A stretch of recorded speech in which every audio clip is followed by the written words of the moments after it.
तो जय Hind everyone. Hopefully आप सब बहुत अच्छे होंगे। आज हम बात करने वाले हैं इजराइल हमास वॉर के बारे में। क्यों हो रही है जंग और क्या हुआ था 7 अक्टूबर को रिसेंटली, इसका पास्ट क्या है इस टॉपिक का, प्रेजेंट क्या है और इसका क्या फ्यूचर हो सकता है। तो स्टार्ट करते हैं टॉपिक के अंदर। मेरा नाम संजय कुमार सिंह है, आप मुझे फोटो के अंदर देख सकते हैं। मेरे सारे क्रेडेंशियल्स यहाँ पे लिखे हुए हैं, तो अगर आपके पास टाइम है तो देख लीजिएगा। अभी हम मूव करते हैं सीधा टॉपिक के ऊपर। Conflict in West Asia, Middle East, past present and future. क्या पास्ट है, क्या प्रेजेंट है, क्या फ्यूचर है। इजराइल हमास कॉन्फ्लिक्ट बोले या इजराइल पैलेस्टाइन कॉन्फ्लिक्ट बोले या इजराइल वर्सेस अरब कॉन्फ्लिक्ट बोले, तो एक अच्छी कोट दिमाग में आती है, there is no instance of a nation benefiting from prolonged warfare. Sun Tzu कहते हैं ये। एंड सुनजू की जब बात करी जाती है तो वॉरफेयर में इनका बहुत ज्यादा नाम आता है, warfare tactics and different things. तो उसी चीज में there no instance of nation benefit. अगर प्रोलॉन्ग्ड वॉरफेयर हो रहा है, लड़ाई हो रही है, और अगर उसमें कंट्रीज इन्वॉल्व हैं, तो दोनों ही कंट्रीज को उसमें घाटा होगा या दोनों ही ऑर्गेनाइजेशन को उसमें घाटा होगा। कोर्ट ये कहती है अनटिल अनलेस जो दो लोग झगड़ रहे हैं उनको आप हथियार बेच रहे हो, मेडिसिन बेच रहे हो, या बाद में इंफ्रास्ट्रक्चर क्रिएट कर रहे हो, तेल बेच रहे हो, तो अगर दो लोग लड़ रहे हैं और उनको आप सामान बेच रहे हो लड़ने के लिए, तो आप बेनिफिट में रहोगे। पर जो दो लोग लड़ रहे हैं उनमें दोनों तरफ ही नुकसान होगा, सुनजू की ये कोट कहती है। तो कॉन्फ्लिक्ट जो वेस्ट एशिया में है, एक बहुत ही प्रोट्रैक्टेड और डीपली इंट्रेंच्ड डिस्प्यूट है। हिंदी में इसका मतलब है लंबा, गहरा, उलझा हुआ विवाद। काफी बार करते हैं कि इजराइल पैलेस्टाइन मुद्दे के ऊपर कौन है, कहां से स्टार्ट होता है ये मुद्दा। अगर आप इसकी गहराई में जाएंगे तो first world war, Ottoman empire, और जिसने इस मुद्दे की नींव रखी है, जहां से ये डिस्प्यूट स्टार्ट होता है, वो अगेन जैसे भारत और पाकिस्तान के केस में ब्रिटिशर्स आते हैं, यहां पर भी ब्रिटिशर्स ही आते हैं।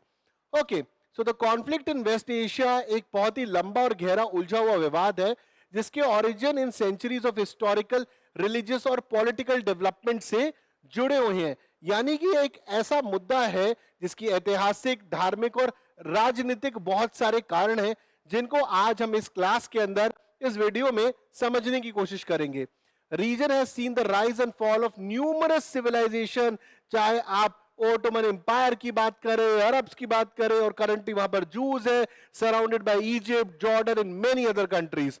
तो coexistence of diverse religious and ethnic groups over millennia. अगर आप जेरूशलेम की बात करेंगे, that is a birth place of 3 major religion, चाहे वो आपके यहूदियों से जुड़ा हुआ है, क्रिश्चियन से जुड़ा हुआ है, या फिर इस्लाम से जुड़ा हुआ है। To understand the multifaceted nature of this enduring conflict, it is essential to explore its historical roots from the late 19th century and the emergence of Zionist movement to pivotal events such as World War II, formation of State of Israel and subsequent Arab-Israel conflict.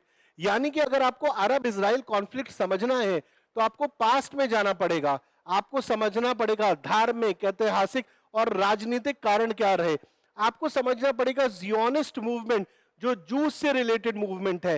Anti Semitic statements किसको बोला जाता है, योम Kippur war क्या है, 6 day war क्या है। इतने सारे मुद्दे हमारे इजराइल पैलेस्टाइन कॉन्फ्लिक्ट में आते हैं, जो हमें एक एक करके, एक एक परत है जिसको हमें समझना पड़ेगा ताकि हमारी इस मुद्दे पे क्लैरिटी रहे।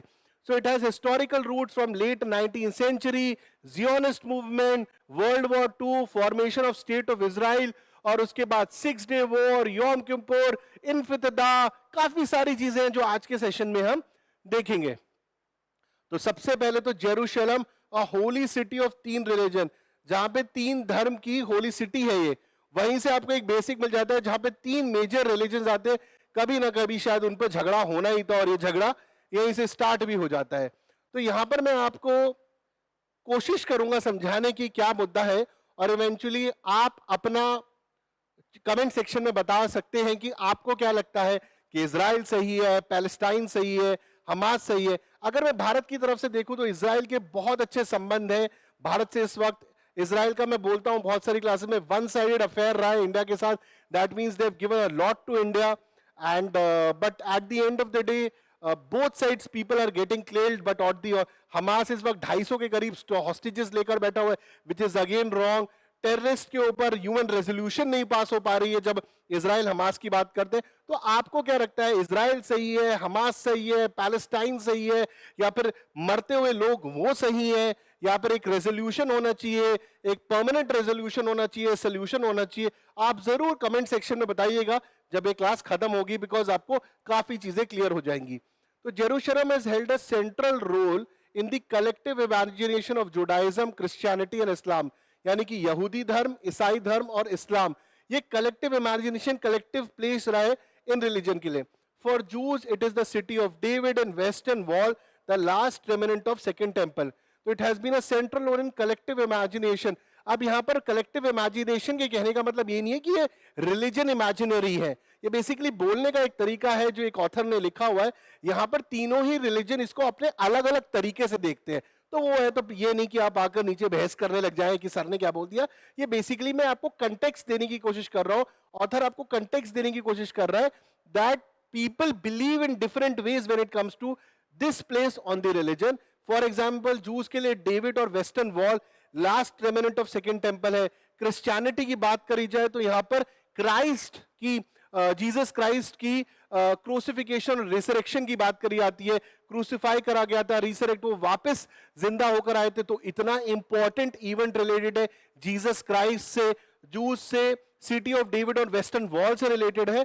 और जब हम इस्लाम की, मुस्लिम्स की बात करते हैं, it is the home to Al Aqsa mosque, जो तीसरी होलीएस्ट प्लेस है मक्का और मदीना के बाद। ठीक है, सो मक्का और मदीना के बाद तीसरी सबसे बड़ी होलीएस्ट प्लेस। जैसे कि आज की डेट में हम बात करें कि आप जब आपका अयोध्या टेम्पल बन जाएगा, जैसे कि अगर हम बात करें केदारनाथ, बद्रीनाथ, आप उड़ीसा के अंदर जगन्नाथपुरी, और आने वाले दिनों के अंदर जब हमारा अयोध्या में मंदिर बन जाएगा, these are holiest places for Hindus. Similarly Muslims के लिए तीसरी होलीएस्ट प्लेस है अल अक्सा मॉस्क, ये भी यहीं पर है।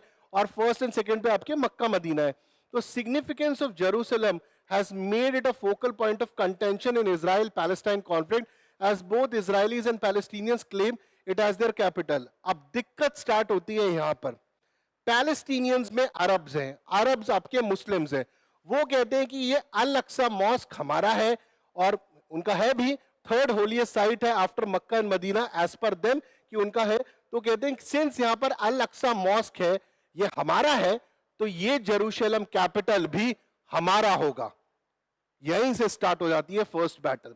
सेकेंड इंपॉर्टेंट थिंग है, जब हम जूस की बात करते हैं तो वो कहते हैं it's a city of David and western wall, जो सेकेंड टेम्पल का लास्ट रेमिनेंट है, और उनका रिलीजियस सिग्निफिकेंस ज्यादा जुड़ा है, और वो कहते हैं कि ये हमारा कैपिटल है। यानी कि एक रिलीजियस प्लेस के ऊपर ही लड़ाई हो रही है कि ये किसका कैपिटल है। यहां से ही आप समझ सकते हैं कि कितना इंपॉर्टेंट मुद्दा है। और आप देखते ही हैं, चाहे आप हमारे देश की बात करें, कहीं पर भी धार्मिक मुद्दों पर कितनी बार कितनी जंग हो चुकी है पास्ट के अंदर, अगर हम देखें, और शायद फ्यूचर में भी हो। ओके, तो जेरूशलम और holy city of three religion, कहां पर है जेरूशलम? यहां पर आप देख सकते हैं, ये आपके नेबर्स देखो, Jordan, Syria, Lebanon, okay, Turkey तो ऊपर है, और ये रहा आपका इजिप्ट, ओके, ये इनके नाम आगे भी आएंगे, और सऊदी अरेबिया। ओके, तो Saudi Arabia, Iraq, Jordan, Syria, Lebanon, Egypt. Okay, so that is the first part जो मैं आपसे बात करना चाहता था। तो over the centuries Jews had faced widespread persecution, expulsion from various countries, and discrimination, often culminating in violent pogroms and mass extermination. तो I think ये मुझे आपको ज्यादा बताने की जरूरत नहीं है। सेकेंड वर्ल्ड वॉर के टाइम पे जूस का जेनोसाइड करा गया, उनको मारा गया, गेटोवाइजेशन हुआ, और उनको चेम्बर्स में डाल के मार दिया गया। Hitler had a huge hate for Jews, और हिटलर का जो एक प्रोग्राम था जिसको बोला जाता था फाइनल सोल्यूशन, ठीक है, जिसको बोला गया है फाइनल सोल्यूशन, उनमें इनको मार भी दिया गया। तो आज मैं आपसे बेसिकली इस पर यह बात कर रहा हूं कि तो जूस है एक्सपर्ट, उनको बाहर निकाल दिया गया, वायलेंटली उनको मारा गया, चेम्बर्स में डाला गया, एक्सट्रीमिनेशन हुई, जेनोसाइड हुई। तो जूस एक जगह से परेशान होकर दूसरी जगह, दूसरी जगह से परेशान होकर तीसरी जगह भटक रहे थे, घूम रहे थे, कि कोई उनको जगह मिले जहां पर वो रह सके आराम से और विद पीस। तो these traumatic experiences reinforced the idea Jews needed a place of refuge and a secure homeland where they could exercise self-determination and ensure their safety. तो एक जगह ढूंढ रहे थे जहां पर वो सेफली रह सके, जहां पर उनका कोई जेनोसाइड ना करे, जहां पर उनको कोई मारे ना, कि एक ऐसा होमलैंड मिले जहां पर उनकी खुद की सेल्फ डिटर्मिनेशन हो कि वो उस होमलैंड पे क्या करना चाहते हैं, वो अपनी सेफ्टी रखना पाता है. And boy boy once they got Israel, उन्होंने क्या करा, one of the best defence forces in the world, one of the best intelligence agencies Mossad उन्होंने क्रिएट करी. मोसाद का वीडियो भी मैंने चैनल पे डाला हुआ है जिसके अंदर मैंने मोसाद के ऑपरेशंस की बात करी है, किस तरह वो एक टॉप मोस्ट इंटेलिजेंस एजेंसी है. जरूर देखिएगा उस वीडियो को, आपको बहुत अच्छा लगेगा once you watch that video to understand. और सेफ्टी तो अब हम चाहे साइबर सिक्योरिटी की बात करें, इंफॉर्मेशन वॉरफेयर की बात करें, आज इजराइल बहुत जगहों पे नंबर 1 पोजीशन पर है. तो अब जो ये इजरायलीज थे ये डिमांड कर रहे थे कि भैया, इजरायलीज बेसिकली मैं जूस की बात कर रहा हूँ, वो डिमांड कर रहे थे कि उनको एक कंट्री मिले, एक जगह मिले जो उनका सेल्फ डिटर्मिनेशन हो, उनका होमलैंड हो, जहां पर उनकी सेफ्टी सिक्योरिटी रहे. इसी टाइम पर इसी मुद्दे को लेकर, यानी कि इस मुद्दे को लेकर कि Jews needed a place of refuge और सिक्योर होमलैंड, उनका खुद का घर हो, उनकी खुद की जगह, एक मूवमेंट स्टार्ट होती है जिस मूवमेंट का नाम है जियोनिस्ट मूवमेंट. ठीक है, जियोनिस्ट बोल सकते हो, जायनिस्ट मूवमेंट बोल सकते हो, जो भी इसकी करेक्ट प्रोनाउंसिएशन होगी. तो it emerged in the late 19th century which was aimed to create a Jewish homeland in the areas surrounding areas of Jerusalem. अब वो कहते हैं कि जेरूशलम के अंदर, जहां पे सेकंड टेंपल की बात करी गई है कि वो यहूदियों का धार्मिक स्थान है, वहीं पर जूस के लिए भी एक सेफ होमलैंड दिया जाए. और ये जायनिस्ट मूवमेंट स्टार्ट होती है इसी को लेकर कि एक होमलैंड दिया जाए जेरूशलम के आसपास. तो Theodore Herzl, often referred as the father of modern political Zionism, articulated a need for Jewish homeland in his 1896 pamphlet, The Jewish State. And this is a very important fact. यहां पर क्यों important fact है, यहां पर बात करी गई है थियोडोर हर्जल की, जिनको आप father of modern political Zionism भी बोलते हैं, जायनिज्म भी बोलते हैं, जिन्होंने 1896 में एक पैम्फलेट निकाली, the Jewish state, which is articulated for Jewish homeland. और कहां पर होमलैंड की बात हो रही थी, जेरूशलम, यानी कि रिलीजियस प्लेस था, उसके आसपास के इलाके में. ओके, आई होप यहां तक की कहानी आपको समझ में आई होगी. मूविंग ऑन, तो यहां पर आपके थियोडोर हर्जल कहते हैं that the only solution to the persistent antisemitism. अब ये वर्ड बहुत ज्यादा यूज करा जाता है, एंटीसेमाइटिज्म. एंटीसेमाइटिज्म का मतलब है जो हेट या हेट स्पीच दी जाती है, बातें करी जाती है अगेंस्ट यहूदीज, यानी अगेंस्ट जूस, यानी unfair treatment of Jewish people, यहूदी विरोधी भावना. तो अगर आपको याद है रिसेंटली एंटीसेमेटिज्म की स्टेटमेंट इनसे आई थी, let me just remember his name, मेरे को एक सिंगर है, रैप सिंगर, ओके, दिमाग में एकदम से नाम याद नहीं आ रहा है, याद आएगा तो बताऊंगा. And persecution faced by juice was the establishment of Jewish homeland, यहूदी मातृभूमि. तो वो कहते थे ओनली सोल्यूशन टू परसिस्टेंट एंटीसेमेटिज्म, जो जूस के खिलाफ भावना या थॉट्स आते हैं, वो तभी जाएगी जब एक जूइश होमलैंड बनाया जाएगा. ओके, तो मुझे ये तो ध्यान में आ रहा है कि जिसने स्टेटमेंट दी थी, ही वाज और is, was he I think husband of Kim Kardashian, नाम नहीं याद आ रहा है, द रैप सिंगर. आपको आए तो आप कमेंट में जरूर लिखना. तो उन्होंने एंटीसेमेटिज्म स्टेटमेंट दी थी, एंड एडिडास के साथ उनके जूतों की डील थी, वो जूतों की डील्स भी बंद कर दी गई थी.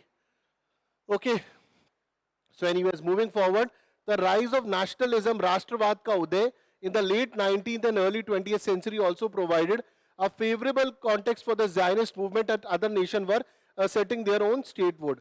अब 19वीं शताब्दी के अंत तक और 20वीं शताब्दी में बहुत सारी कंट्रीज थी, बहुत सारी जगहें थी जहां पर लोगों को इंडिपेंडेंस मिल रहा था. बहुत सारी countries were coming out of the clutches of imperialism, colonialism, और इस टाइम पे जायनिस्ट मूवमेंट को काफी ज्यादा पुश मिलता है. ठीक है, राष्ट्रवाद का उदय हो रहा था 19वीं और 20वीं शताब्दी के अंदर, काफी ज्यादा जायनिस्ट मूवमेंट को एक सपोर्ट मिला, प्लस काफी सारी कंट्रीज इंडिपेंडेंट हो रही थी, they were coming out of their slavery, they were coming out of the imperialism, colonialism, और दिस वाज हेल्पिंग इजराइल के केस को ये इवेंचुअली हेल्प करता है। तो वर्ल्ड वॉर वन से हम स्टार्ट करते हैं और उसके बाद क्या हुआ। तो world war one saw the fall of the mighty Ottoman empire. तो यहां पर जो अलाइड पावर्स थी जिसमें ब्रिटेन है और अमेरिका है, against the other parts, especially Britishers at that time played key role to reshaping geography of Ottoman Empire that included areas of Middle East.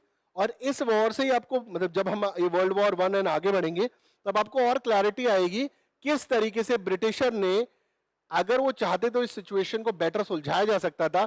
उन्होंने नींव रख दी थी कि आगे चल के इजराइल और पैलेस्टाइन या इजराइल और अरब लड़ेंगे ही लड़ेंगे। तो पढ़ते हैं पहले से। तो यहां पर क्या होता है, Ottoman empire which is basically against the Britishers.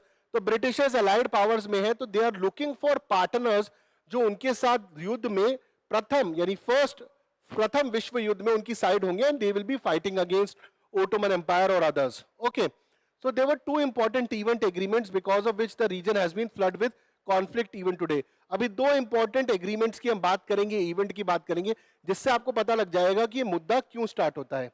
तो ये पहले आप समझ लीजिए कि ओटोमन एम्पायर बेसिकली जब वो अपनी with over a period of time Ottoman empire टूटता है, बट अगर आप मोटा मोटा ओटोमन एम्पायर देखेंगे तो अगर करंट कंट्रीज के हिसाब से देखें तो ये Algeria, Tunis, Tripoli, Egypt, Syria और उसके बाद एनातोलिया, ग्रीस, इतने सारे इलाकों के अंदर आपका एक टाइम के ऊपर ओटोमन एम्पायर था। और बाकी सारी, ये तो येलो और बाकी जो दूसरा कलर है ट्रिब्यूटरी और वैसल, वैसल मतलब स्लेव स्टेट्स जो बेसिकली सेकेंडरी स्टेट्स थे अंडर दी ओटोमन एम्पायर। तो ये जस्ट आपको समझाने के लिए कि ओटोमन एम्पायर कितना बड़ा था। तो इस टाइम पर हुसैन मैकमोहन कॉरेस्पॉन्डेंस होता है 1916 का, और भैया ये वही है इंडिया के मैकमोहन लाइन वाले। तो आपको याद ही है ब्रिटिशर्स ने हमारे यहाँ पर कैसे लाइन खींची थी, मैप पे खींची थी, और आज तक हम भी चाहे वो चाइना के साथ है और पाकिस्तान के साथ है त्रस्त ही है। तो ये ब्रिटिशर साहब यहाँ पर भी थे तो यहाँ पर भी यही करके गए। So during world war one British government कॉरेस्पॉन्डेड with Arab leaders Sharif Hussain of Mecca through the British officer sir Vincent Arthur Henry McMahon. आए पता नहीं सर क्यों बोला जा रहा है इनको, जो इन्होंने काम करे हैं वो तो काफी बेकार हैं। आप जरा सोचो, भारत और पाकिस्तान में भी मुद्दे हैं, चीन में भी मुद्दे हैं। मैं ये नहीं कह रहा हूं सिर्फ इनकी वजह से है, बट अगर ग्राउंड पे जाकर उन लाइंस को बनाया जाता, वहां पर मैपिंग करी जाती तो सिचुएशन काफी अच्छी थी।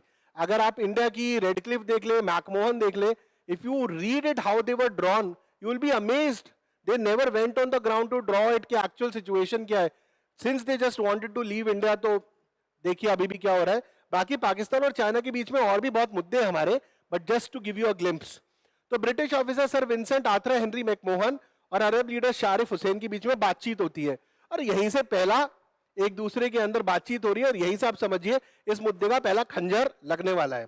तो letters contain promises of Arab independence in exchange for Arab support against the Ottoman empire. तो ब्रिटिशर कहते हैं हुसैन साहब से, ठीक है, ये शारिफ हुसैन से, कि सर आप हमको सपोर्ट करिए और हम ओटोमन एम्पायर को तोड़ते हैं और आपको लैंड देंगे, आपको कंट्री देंगे। तो ठीक है भैया, हम करेंगे हम। तो यही वो बात होती है। तो ये पहली एग्रीमेंट है। तो letters contain promise of Arab independence, कि अरब को इंडिपेंडेंस दिया जाएगा, ओटोमन एम्पायर को खत्म करा जाएगा, आपको मिल जाएगा इंडिपेंडेंस, आप भी खुश हम भी खुश, और आप हमको सपोर्ट करिए फर्स्ट वर्ल्ड वॉर में इस ओटोमन एम्पायर को हराने के लिए। तो possibility of Arab state in the area surrounding Palestine since then took shape. तो इस टाइम पे फर्स्ट वर्ल्ड वॉर के टाइम पे पैलेस्टाइन का आइडिया जन्म लेता है, अरब का आइडिया जन्म लेता है कि ये जो आपके अरब लीडर है शारिफ हुसैन से बातचीत हो रही है और ब्रिटिशर्स इनसे कह रहे हैं कि आप हमें फर्स्ट वर्ल्ड वॉर में सपोर्ट करिए अगेंस्ट ओटोमन एम्पायर। थोड़े पटाखों की आवाज आ रही है तो I am sorry because Diwali का माहौल चालू हो गया है यहाँ पर। ओके, तो letter content promise of Arab independence की आपको हम इंडिपेंडेंस देंगे, आपको कंट्री मिलेगी, और बेसिकली यहाँ पर बात करी जा रही है पैलेस्टाइन स्टेट का एक तरीके से ऑफर आ रहा है, तो हु वोंट टेक इट। दूसरी तरफ तो this is a public statement issued by the British government during the world war announcing support for the establishment of national home for Jewish people in Palestine, then an Ottoman region within a minority Jewish population। भाई भाई भाई ये क्या कर रहे हैं, जरा सुनो, आप इसको दोबारा ध्यान से सुनो, दोबारा पढ़ते हैं। ये इन्होंने करी, यहां पर डील करी भाई हुसैन के साथ, हुसैन साहब के साथ, शारिफ हुसैन के साथ डील करी, पैलेस्टाइन बनेगा, यहां पर पैलेस्टाइन बनाएंगे, आप ओटोमन एम्पायर को हराइए, आपके लिए पैलेस्टाइन बनाएंगे हम। और दूसरी तरफ दूसरी ही तरफ पब्लिक स्टेटमेंट देती है ब्रिटिश सरकार, क्या देती है? During world war one announcing support कि एक नेशनल होम बनाया जाएगा जूश पीपल के लिए, यानी कि एक लैंड दिया जाएगा, एक जगह बनाई जाएगी यहूदियों के लिए in Palestine than an Ottoman region with a minority Jewish population, यानी जूश पीपल के लिए भी जगह बनाई जाएगी। एक तरफ लोगों को पैलेस्टाइन का प्रॉमिस कर दिया, वहीं पर एक प्रॉमिस यहूदियों को कर दिया। तो भैया ये तो लड़ेंगे ही, फिर आप एक ही जगह पे प्रॉमिस कर रहे हो यहूदियों को भी, एक ही जगह पे प्रॉमिस कर रहे हो पैलेस्टीनियन को भी, और जेरूशलेम की जहां पर बात है वहां पर ऑलरेडी 3 मेजर रिलीजन्स की बर्थ प्लेस की बात करी जा रही है। तो आप जरा सोच सकते हैं कितना डेंजरस है। But this what exactly happens. तो originally it was a letter from British foreign secretary Arthur Balfour to Lord Rothschild, जो ये लेटर लिखा गया था, but eventually it becomes a statement. तो ये स्टेटमेंट कहती है, पढ़ते ऐसे, हिज मैजेस्टीज गवर्नमेंट यानी कि ब्रिटिश सरकार with favour the establishment in Palestine of a national home for the Jewish people, यानी कि सरकार जो आपकी अंग्रेजी सरकार है, ब्रिटिश सरकार है, वो चाहती है कि यहूदियों के लिए एक जगह बनाई जाए and will use their best endeavours to facilitate the achievement of this object, और हम अपनी पूरी कोशिश करेंगे इसको हासिल करने के लिए, इसको बनाने के लिए। It being clearly understood that nothing shall be done which may prejudice the civil and religious rights of existing non-Jewish communities in Palestine or the rights and political status enjoyed by Jews in any other country. मतलब बाकी जो communities है उनके rights को हम कुछ नहीं करेंगे, वो चाहे वो नॉन जूइश हो या फिर जूइश हो in those areas. But the problem is आप एक ही इलाके के अंदर अरब की भी बात कर रहे हो और जूइश की भी बात कर रहे हो, और जहां पर जूइश ऑलरेडी सताए हुए लोग हैं जो एक अपनी सेल्फ डिटर्मिनेशन के लिए एक जगह ढूंढ रहे हैं। तो यू आर जस्ट क्रिएटिंग, आप एक बॉम्ब बना रहे हो जिसके अंदर आपने 2 मसाले इकट्ठे कर लिए हैं, एक इजरायली यानी यहूदी मसाला, एक अरब मसाला, और उनके ऊपर बस आग चिंगारी लगानी और वो बहुत तगड़े तरीके से फटेगा। और this is exactly what Britishers did. Okay, तो britisher while on one hand promised creation of Arab state in areas of Ottoman Empire, on the other hand they promised establishment of Jewish state in the Ottoman territory of Palestine. जरा सोचिए इस बात को, जरा ध्यान से सोचिए कि उन्होंने प्रॉमिस करा है कि अरब स्टेट बनाया जाएगा ओटोमन एम्पायर के अंदर और एक जूइश स्टेट बनाया जाएगा ओटोमन टेरिटरी ऑफ पैलेस्टाइन में, जहां पर अरब्स है। ठीक है, इमेजिन कर रहे हो, आप कह रहे हो for example it's something like that कि हमारी कंट्री के अंदर फॉर एग्जाम्पल एक हिंदू मेजोरिटी एरिया के अंदर आप कुछ मुस्लिम बना रहे हो, एक मुस्लिम मेजोरिटी एरिया के अंदर कुछ हिंदू बना रहे हो, ऐसे सजेशंस आ रहे थे। और ये सजेशन इस केस में तो ऑर्डर्स थे। तो I am not getting into Hindu Muslim, this is just trying to give an example किस तरीके से आगे ये एक रिलीजियस फाइट हो सकती है दो कम्युनिटीज के बीच के अंदर। और यहां पर तो they are looking for that place for ages, खासकर इजराइलीज की, जूस की बात करी जाए तो Arab state in the areas of Ottoman empire, on the other they promised establishment of Jewish state in Ottoman territory of Palestine. अब I don't need to tell you, अब Ottoman empire के अंदर अरब और यहाँ पे पैलेस्टाइन जहां पे अरब है वहां पे ये बना रहे हैं। The ill-thought policy of British believed to have the genesis of enduring conflict in West Asia, और ये जो सोच थी यही जड़ बन जाती है आगे चल के आपकी इजराइल हमास, इजराइल अरब, या फिर जो करंटली जिसको बोला जाता है चाहे वो यहूदियों और इस्लाम के बीच के अंदर वॉर चल रही है। अलग अलग तरीके से बोला जाता है, अलग अलग अखबार बोलते हैं यहाँ पर करंटली हम इसे इजराइल हमास बोलेंगे। तो होलोकास्ट एंड आफ्टरमैथ, तो ये था। तो अभी तक हमने पढ़ा फर्स्ट वर्ल्ड वॉर, अब होती है जी सेकेंड वर्ल्ड वॉर। और सेकेंड वर्ल्ड वॉर के अंदर जूस को ऐसे कोयले की भट्टी होती है और उसमें कोयला जलता है, इस तरीके से जूस को मारता है Hitler. Extermination, genocide, they are butchered like anything. Okay, so as a result of Hitler killing millions of Jews across Europe, final solution जो वर्ड देता है, due to policy of final solution of Jewish question, जो कहती थी कि total extermination of Jews from Europe, कि पूरे juice और यहूदियों को यूरोप से खत्म कर दिया जाए, गंजा कर दिया जाए पूरे यहूदियों को। ओके, गंजा मतलब ये वाला गंजा नहीं, to kill them all I am talking about, with sought total extermination of Jews from Europe and from the world, mass migration, क्योंकि इस तरीके से जो आपका हिटलर उन सबको मारा जा रहा था तो जितने भी जूस थे वो यहां से भागने लगे,